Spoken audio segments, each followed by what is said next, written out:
Halo, shalom bagi kita semua dan selamat sore. Baiklah, bersama Panjaitan, saya akan memaparkan sejarah gereja Pantekosta di Indonesia.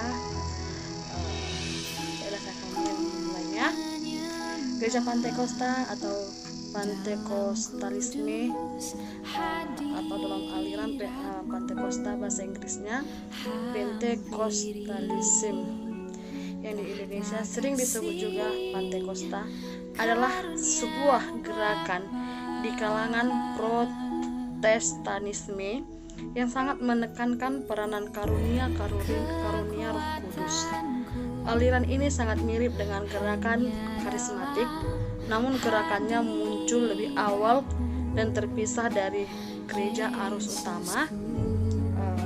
Orang Kristen atau karismatik setidaknya pada awal gerakannya cenderung untuk tetap tinggal di dalam denominasi mereka masing-masing.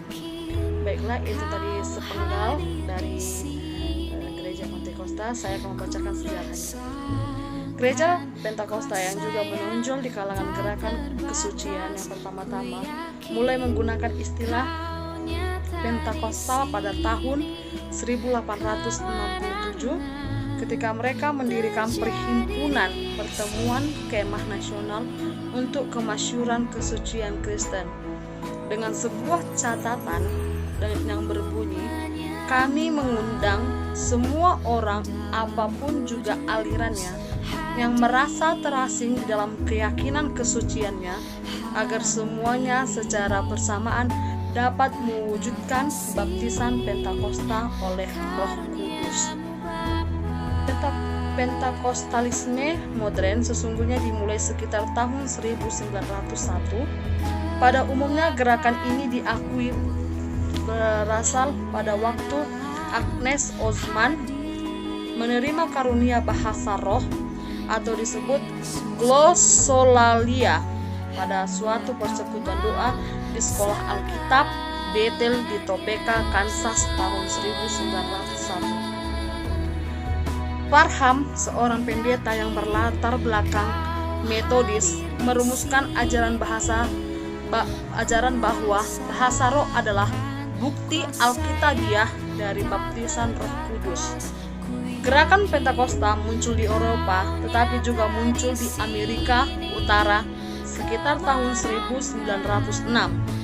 Gerakan ini awalnya muncul dalam gerakan Metodis yang berkeinginan untuk kembali kepada kegairahan dan kesederhanaan yang menekankan kembali kepada pertobatan secara mendadak yang menjadi cita-cita dalam kebangunan Metodis dan kesempurnaan Kristen seperti yang dianjurkan dalam teologi Wesley. Dalam perkembangan penganut gerakan ini membentuk organisasi tersendiri.